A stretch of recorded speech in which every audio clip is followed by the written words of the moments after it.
What's going on, guys? JSGC here, back again for another Manchester City video, where today we're going to be doing a Manchester City transfer update once more. So before I do crack on with this video, make sure, like always, if you are enjoying the content, do subscribe to my channel. It is free to subscribe. I'm going to keep you guys up to date from June 1st with my daily Manchester City transfer updates here on YouTube, so you do want to stay up to date. So do subscribe. As I said, it is free. We're aiming for 43k subscribers, less than 100 subs away, so hopefully we can hit that in the next 24 hours. Also, don't forget as well to go check out my social media links. They're in the description if you want to go and follow me on my Twitter, Instagram and TikTok. Email also in the description too if you want to hit me up for any sponsorships for any videos or any general business inquiries. Don't forget to leave a thumbs up on the video. Smash the 600 like goal yesterday, so let's go ambitious again. 700 likes. Any help towards that would be much appreciated. And also don't forget to let me know your thoughts in the comments below. So once more, got no contract news. We're going to dive straight on in with the out.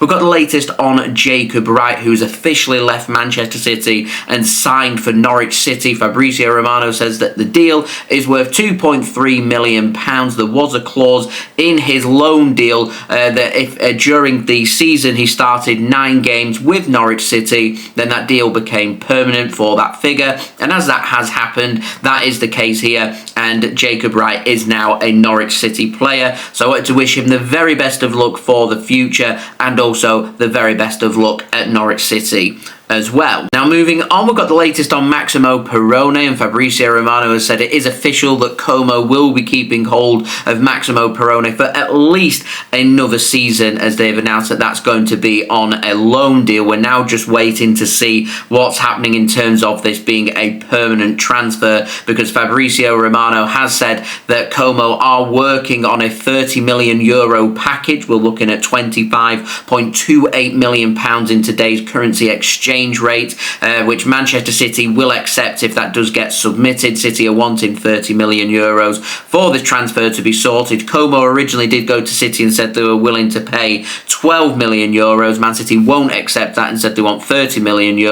So currently Como are putting a package together to try and make that deal permanent, which will probably include the fee being paid over numerous amounts of years. It may include bonuses, it may include clauses about a certain amount of monies paid when certain clauses have been met, etc, etc. So they're just ironing out the finer details. Perrone is a Como player once more for at least another season. That's the worst case scenario here for Como. They're working and very close to an agreement to make that transfer permanent, so it's looking like Perrone heading the same way as Jacob Wright and the permanent exit door out of Manchester City. Now moving on to more first team players, we've got the latest on Ilkay Gundogan, and Ben Jacobs has said that despite Ilkay Gundogan of course triggering that extension for him to stay at Manchester City until June of 2026, Manchester City want to overhaul their midfield this summer, and because of that Ilkay Gundogan is available for transfer, and if any offers do come in, Manchester City would consider that. And if Ilkay Gundogan is keen on the move, then Man City would be more than happy for this transfer to be sanctioned. So Man City willing to listen to offers for Ilkay Gundogan, but it is up to Ilkay Gundogan if he does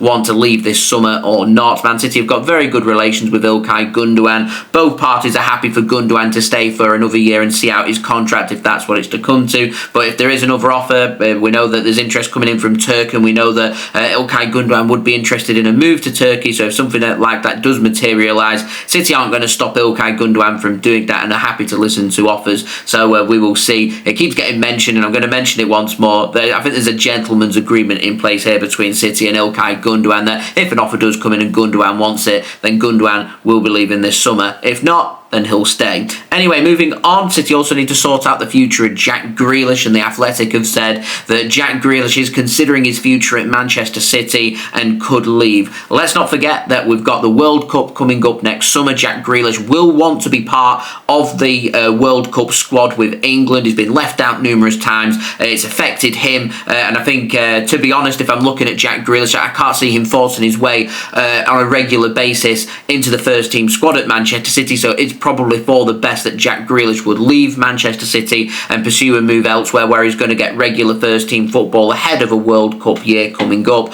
Newcastle United in the Premier League are interested. However, it's been reported by The Athletic that if Jack Grealish was to leave Manchester City this summer, then it will be on loan. So I just want to sit back here and just speak more about this transfer, because for me, if we are to sanction a loan sale for Jack Grealish, then it more than likely will be to another Premier League team, and he would be staying in England. So Newcastle would be a potential target here for Jack Grealish. However, he does have to contemplate about what's first-team football going to look like. He's competing with some very good players at Newcastle to be able to be starting either out wide or through the middle with Newcastle United. So he has to think about, is that the best move for him? And I think it's also important that City think about what is best for business here, because we don't want Jack, we're signing for £100 million.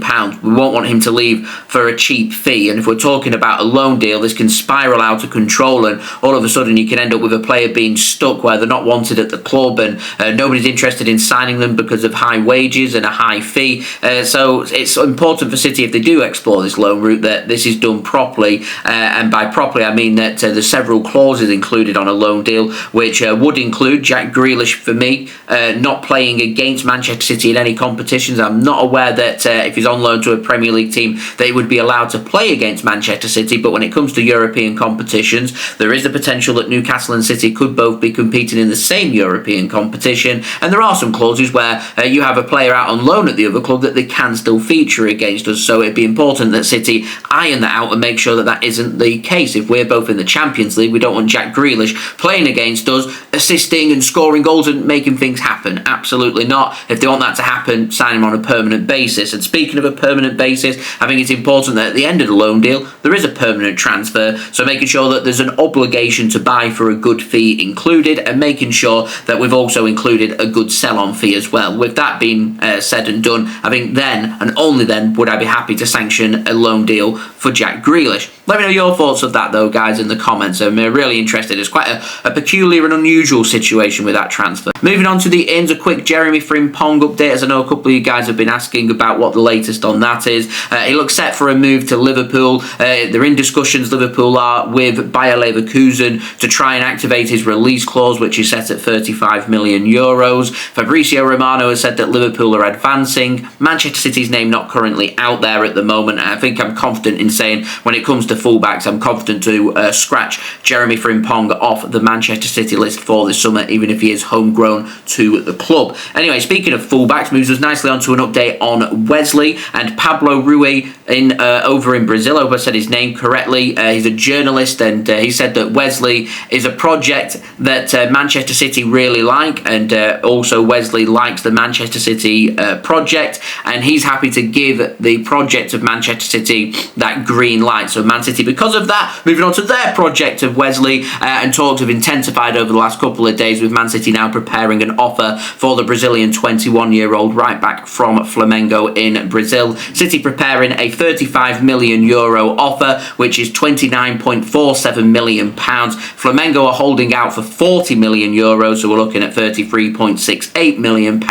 We do know there's some other interest coming in from the Premier League. We knew that Liverpool were interested, but they look to set their sights on Jeremie Frimpong and not Wesley. Man United and Arsenal also interested in Wesley, so it's all important here if City do want Wesley that they try and get things sorted ASAP. But bringing Wesley in could create some homegrown problems for Manchester City. That's very complicated. That's for me to speak about in another video, because we've got the very latest on Florian Wirtz. Now, Jack Gaughan has confirmed the fact from yesterday's reports in Germany that Manchester City do indeed have permission from Bayer Leverkusen to speak with Florian Wirtz and his parents, who were in Manchester yesterday talking with City officials for several hours. They didn't meet up with Pep Guardiola, though, as Pep Guardiola was out of Manchester yesterday, more than likely probably playing golf. I do wonder, maybe if he was at the same golf course speaking with Morgan Gibbs-White, going off yesterday's transfer transfer update. Anyway, BILD over in Germany have said that his parents flew from Maastricht-Aachen airport over in the Netherlands, and they flew to Blackpool airport rather than Manchester to avoid detection and keep things hush-hush, and also avoid the paparazzi. Now, his family's first view, and apparently, according to Constantin Eckner, Florian Wirtz was with his parents yesterday. He was in Manchester, being shown around the city, being shown around the City Football Academy, being shown around the club, being shown around the stadium, being shown the facilities. His parents were present in this as well. I believe it was his parents who were his entourage were speaking with Manchester City rather than Florian Wirtz directly, but they flew into Blackpool, and that's the first thing that they've seen in the UK is Blackpool. So I just put my notes. Yikes. Luckily though, the airport is in South Shore. It's a short hop onto the motorway, and though I am Blackpool born, I'm not going to accept Blackpool slander coming in unless that slander's coming in from me, and he won't have seen some of the let's say the more interesting areas of Blackpool. It'll have been straight onto the motorway and straight to Manchester, so he'll have only gone past a Morrison's, a retail park and some industrial parks, and then he'll have seen the motorway, so not seen much else, but very interested, and helps bring this transfer for me very close to home, knowing that he's driving on roads that I'm driving on a regular basis. So yeah, here we are. Anyway, Chrsitian Falk over in Germany said that Bayern Munich, they're preparing their opening offer of 100 million euros to Bayer Leverkusen for Florian Wirtz. Leverkusen prefer to sell to the Premier League, they prefer to sell to Manchester City, and City are prepared to spend big for Florian Wirtz, and Man City have made that very much public knowledge. So Manchester City even happy to exceed the foreign asking price of 100 million euros to make this happen. They're even apparently prepared to go up to Bayern Munich's asking price of 150 million euros to make this happen. This is a poker game being used by Man City, by the way. They're making sure, and I think City think that Bayern Munich cannot afford 150 million euros this summer, so City make it known that they're happy to pay 150 million euros, then so be it, we're happy to pay it. So we are looking at a fee of around between 84 and 126 million pounds, so halfway ground of that takes this deal to just over 100 million pounds, which I think is a very fair price for the hottest midfield prospect in the world right now. Remember, Florian Wirtz, a 22-year-old attacking midfielder from Germany. Now, Sky Sports have said that Manchester City, and word coming in from City, is they're hopeful and confident that a deal can be done and concluded for Florian Wirtz to join Manchester City, going off positive talks that took place after the meeting yesterday between Florian Wirtz, his entourage, his parents, and Manchester City. So right now, up to date, ever changing, and if there's any more details, any more situations, any more for us to discuss, of course I'll be back with another transfer update. I knocked out 2 yesterday. It might be a case where things hot up and I knock out 2 today. Still waiting for updates on Tijani Reinders from AC Milan, so who knows? If not, I'll have another transfer update at some point for you guys to stay up to date with. So if you haven't already, do subscribe to my channel. It is free to subscribe, aiming for 43k subscribers, less than 100 subs away from that, so any help towards that would be much appreciated. Also, don't forget social media links, they're in the description if you want to go and follow me on my Twitter, Instagram and TikTok. Email also in the description too if you want to hit me up for any sponsorship for any videos or any general business inquiries. Don't forget to leave a thumbs up. 700 likes is the aim on this video, and also don't forget to get your thoughts in the comments below, and I'll see you all again real soon for the next one. So I've been JSGC. Thank you everyone for watching. Hope everyone is safe and well. Peace. Ciao for now.